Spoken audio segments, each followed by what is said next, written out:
अस्सलाम वालेकुम, मैं हूँ गुलाम अहमद दाऊद। आप देख रहे हैं शबगर्द।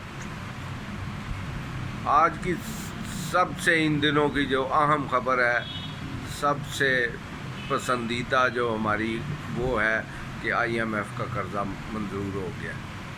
इस पे अब किस्त जो है $1 अरब की किस्त जो है वो मिल जाएगी, और उससे जो कर्ज़ा है चीन से लिया हुआ हमने, ज़ाहिर है उसका कर्ज़ा कोई थोड़ा बहुत जो कि सूद है या थोड़ा बहुत वो वापस किया जाएगा।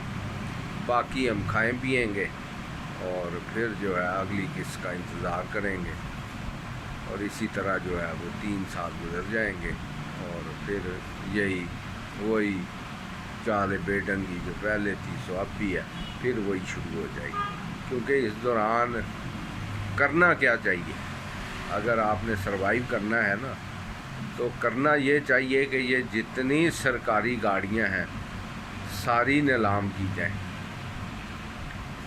मुझे याद है कि अहसन इकबाल साहब जो बड़े इकानमिस्ट और बड़े वो बनते हैं, ये गुज़श्ता जब मियाँ नवाज शरीफ की हुकूमत थी तो इन्होंने जापान से जो गाड़ी मंगवाई थी वो सबसे लेटेस्ट, बोला उसको डीलर को जाके बोला कि सबसे लेटेस्ट गाड़ी जापान से मंगवा के दो मुझे। उसने कहा वो अभी रेडी हो रही है, जापान से निकल रही है, आपको वो लेके देते हैं। यानी ये हालात हैं इनके कि गाड़ियां जो हैं वो और अखराजात अपने कम नहीं करने, और कर्ज़ा लिए जाना है, और कर्ज़े से कोई काम भी नहीं करना।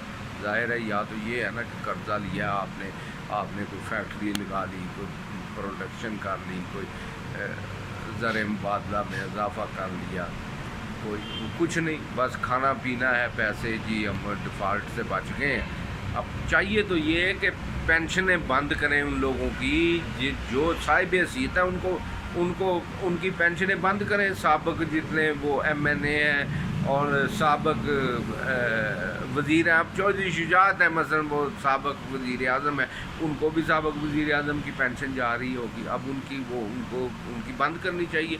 वो साहिब हैसियत आदमी है। इस तरह जिससे अगर कोई जर्नैल है तो उसका जजीरा उसने ले लिया है और ऑस्ट्रेलिया मज़े से उसको भी पेंशन जा रही है। यानी ऐसे जो अखराजात हैं, जब वो वज़ीर ख़ज़ाना फरमा रहे हैं कि हमारे पास सब लोगों का डाटा मौजूद है, तो सब लोगों का डाटा निकालें कि भाई इनके पास क्या है और क्यों ये कितने करोड़ों अरबों रुपए इन्होंने बना लिए हैं, बिल्डिंगें बाहर जायदादें बना ली हैं और सर्विस में रहते हुए, और अब भी इनको पेंशन की ज़रूरत है। इनकी पेंशनें बंद करें।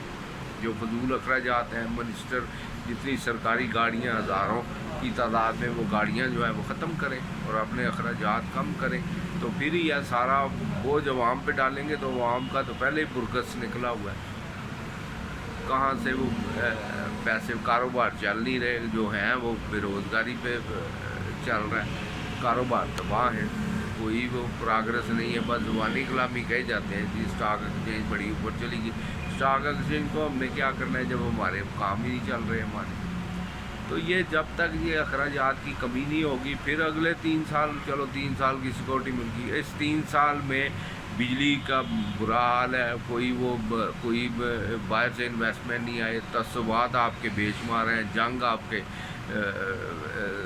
जंगी जुनून है, और उसमें फिर अखराजात जो हैं वो ज़ाहिर है मिलिट्री पे बहुत ज़्यादा अखराजात हैं, और कोई फॉरेन पॉलिसी वो भी ऐसे ही चल रही है, हिंदुस्तान से वो कोई बातचीत नहीं हो रही, ना कोई तिजारत, ना कोई बात, ना उनसे कोई सुलह की बात, ना कोई वो उनसे भी वो ज़ाहिर है फिर जब तक इंडिया से हमारा मामला चलेगा तो जो कोई कहेगा अखराजात कम करें, दवाई अखराजात कम करें, वो गद्दार ही कहलाएगा। तो ये फजूल अखराजात और जो पॉलिसियाँ वो दुरुस्त करें और फिर ही ये सर्वाइव होगा, वरना 3 साल के बाद फिर डिफ़ॉल्ट, फिर कहेंगे जी अब डिफ़ॉल्ट हो रहे हैं। तो ये अभी से ही कोई अखराजात अगर कम ना किए तो फिर 3 साल के बाद हम फिर वहीं खड़े होंगे जहाँ आज खड़े हैं। इसलिए इसका ध्यान करना चाहिए।